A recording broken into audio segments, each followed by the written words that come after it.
Right, 34, 348 and 8/10. This is a bit of test footage really, may never make the light of day. I just want, after doing the last video where sometimes with the phone it was as shaky as mad on the windscreen, I'm wondering if it's some sort of interference thing, because it doesn't do it in any other car. So I've put you on the back window. I just want to see what this looks like really. See if we can see outside, see if we can hear me. Just for future reference, I realise you can't see my face, which is probably a bonus. But yeah, up here on the screen, we're not working very well. So, all I'm doing, we're at the top of the red with the fuel. I'm just going to go for a quick spin round, burn off another couple of litres. Strangely, started first time, just starter motor didn't stick. So maybe it was just sticking and the drive yesterday worked. We'll see. Obviously, downside to this is I can't really reach the phone to do the on and off. I've no idea where I'm driving to really. Just literally local, and then I'll go and put some fuel in maybe. I've got a can in the boot just in case. One thing with the camera pointing where it is, you sort of forget it's on because you can't see it in your face. And obviously I can't keep looking back like that while I'm driving. So there is a lot of silent time. I've really not got a lot to say. I'm just trying different things while I'm putting a few miles on the car. The fuel is now well into the red, but as I say, I have got a gallon in the car.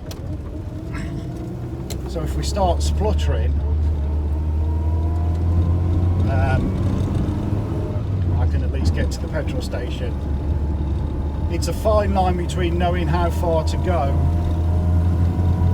to use up as much of the old stuff as I can versus dragging any crap up. Although when I got the car, I did take the tank off and empty it out completely, so there shouldn't be much crap in there. So, you know, but I don't want to get blocking the carb or anything. But hopefully the filter will catch all that anyway. We'll see. I think what I'll do, I'm heading back towards where the garage is now anyway. The other option of course is I put 20 quid in, burn that off and keep diluting the old stuff, I suppose. That may be a wiser plan, because obviously I'll need to fill it up before I go on the big run that's planned for April or May, whenever the Enfield one is. Might be May actually, beginning of May. So I'd fill it up then anyway. So yeah, maybe if I just go and stick 20 quid in, and then, you know, next weekend go for a drive again, and so on and so forth. That's probably better than going too low with the tank. But I am actually going to use the car for work, I think, one day this week. Yeah, like I say, I've just got to put some miles on it. It's got to... Enfield is going to be the longest trip I've ever done. I think previous to that, when I go to Milton Keynes, that's pretty much the longest that I've been. And Gaydon is still a fair trip because it's mostly motorway. So I've got no reason to think anything bad would happen. But obviously it's just when it's been sat for 5 months. I think I did put on the last video, it was the last day of October 2021 that I put the car away, and then it was virtually the end of March when I got it back out. So it's been a good 5 months laid up of the year. So yeah, that's why I'm really doing all these little bits, just to see if anything happens.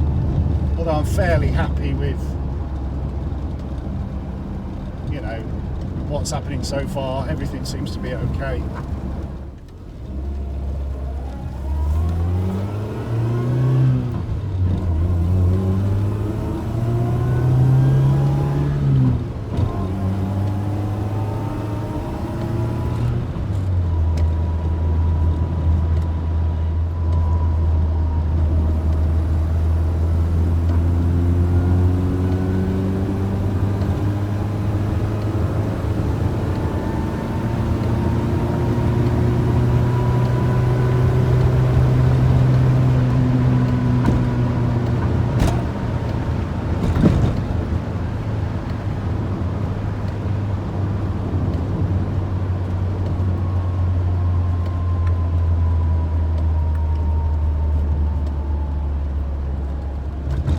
I mean, as much as the Petrol is old, there's no faltering, there's no spluttering and stuff. Seems to be running okay.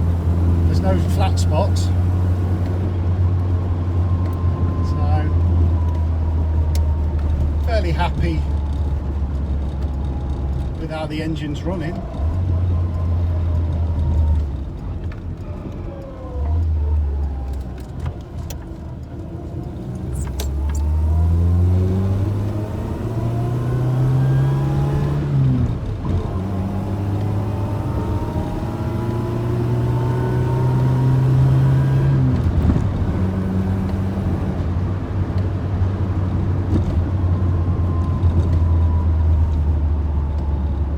I think we'll head to the garage now and stick like 20 quid in or something. We're well down into the red. I mean, for all I know, it could go for ages after the red. Oh. I'm fairly convinced the quality of the fuel, even though it's a good 5 or 6 months old, doesn't seem to be an issue with it, so you can only get better topping it up with a bit more. Okay, 25 quid, 15.16 litres, from near enough the bottom of the red.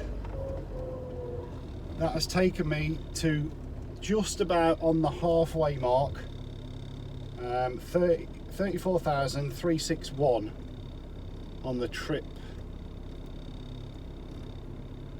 So just for my records, so we can see how long that lasts mileage wise till we go in the red again.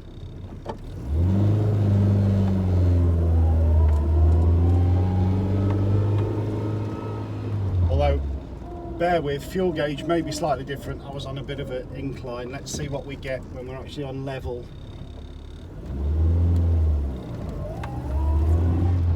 driving.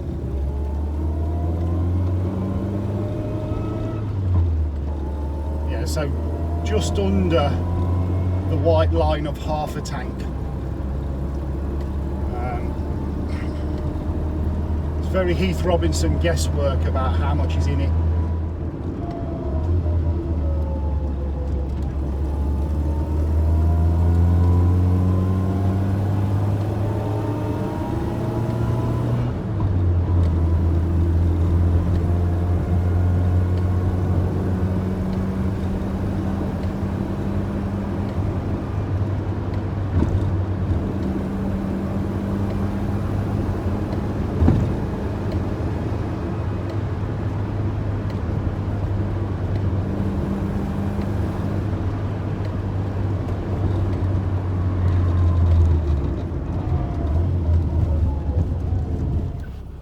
So fuel gauge is there, just about sitting on the white, but it did drop a fraction below, so we're sort of half a tank.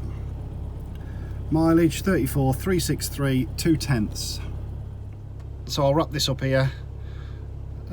Just literally uploading bits of videos just to put the miles on the car really. So I'll see you on the next one. Ta-da a bit.